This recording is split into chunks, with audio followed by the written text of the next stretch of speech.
Senator Bernie Sanders just became the artificial intelligence doomsayer in chief. If AI and robotics eliminate millions of jobs and create massive unemployment, how will people survive if they have no income? We need all of our people involved in determining the future of AI, and not just a handful of multi-billionaires. That is why, for a start, I will be pushing for a moratorium on the construction of data centers that are powering this unregulated sprint to develop and deploy AI. This moratorium will give democracy a chance to catch up. You heard that right. A moratorium on data centers. Now, I'm not a professional coach, but I do know the basics of competition. If you slow down and your competition doesn't, that spells trouble. We are in a global competition. China is our main competitor. We have to win this AI race against China. It's fundamental for our economy, for our future growth.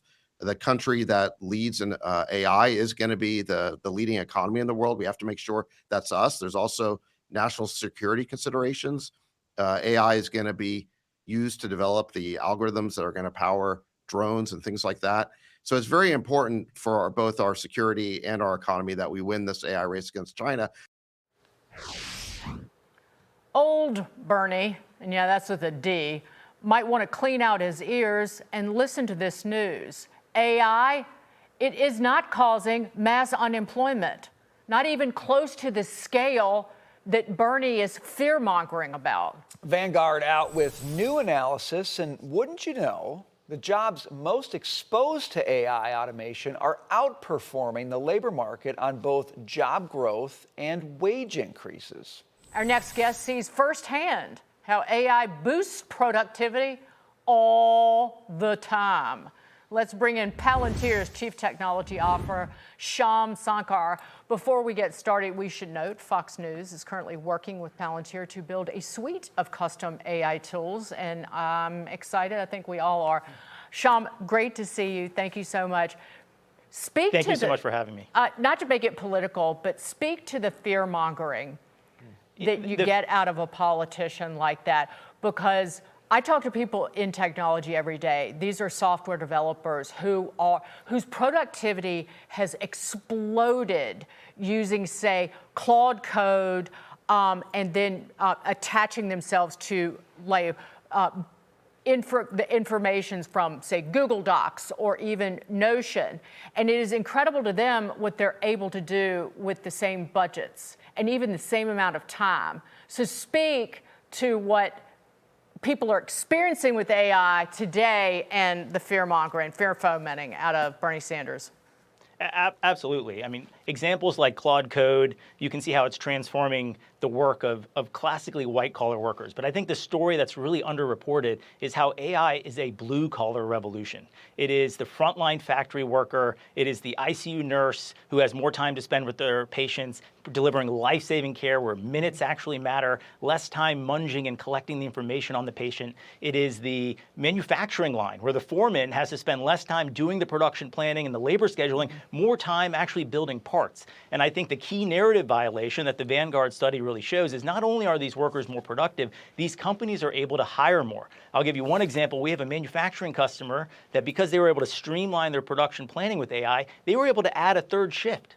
Without that labor utilization being at a certain rate, it wasn't profitable to hire more American workers. With it, more jobs are created. Or we look at Panasonic Energy.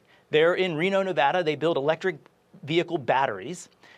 The apprenticeship to become a skilled battery technician for this sort of equipment is 3 years. With AI, they've been able to take prior casino workers and gainfully employ them successfully in 3 months. This is creating American jobs. And I think the root of this doomerism, first of all, it's a complete propaganda shtick coming out of Silicon Valley, where they want to talk about how powerful the tech is. It's so powerful, it might lead to mass unemployment. It's so powerful, it might end humanity. And that's just frankly not true. It's not what you see at the front lines. What you see is an opportunity for American greatness, an opportunity to reindustrialize and build deterrence again. Yeah, let me jump in here. One of the narratives out there is it can work well for the experienced worker who gets more productive. You talked about that, maybe the nurse or the frontline manufacturing worker. But it makes less space for the new worker because the other ones are so productive, you don't have to hire the young people coming out of college or whatever.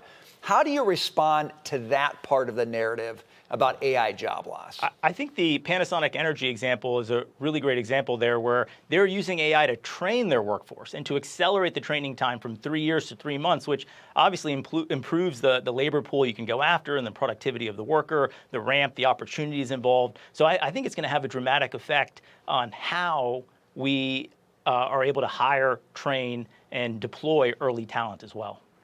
But I also, because it's the blue collar, white collar, I just think about AI and the tools that are already at people's fingertips. It could lead and will lead to an explosion of new businesses where you have an idea and the tools will be there for you to execute on that idea. And maybe like college be doggone. I don't need to go to college. That's interesting. What about college? Does this make college less relevant?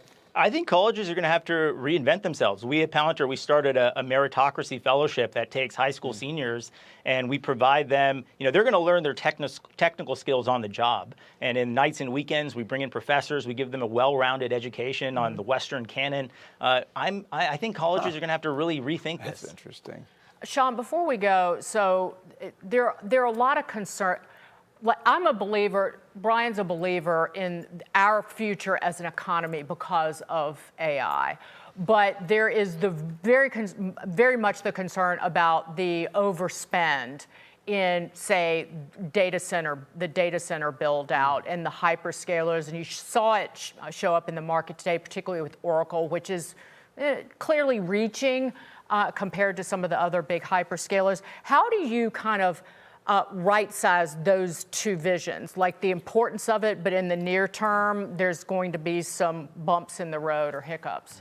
Well, I think the president has the right direction with the launch of projects like the Genesis mission. We have invested a huge amount of capital in what I call the AI supply side, building the data centers and the models.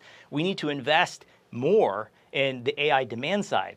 How do we drive economic value from these models? How do these models result in prosperity for the average American worker? And that's what we're tirelessly focused on at Palantir.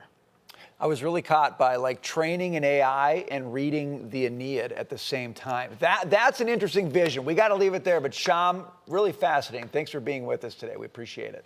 Thank you.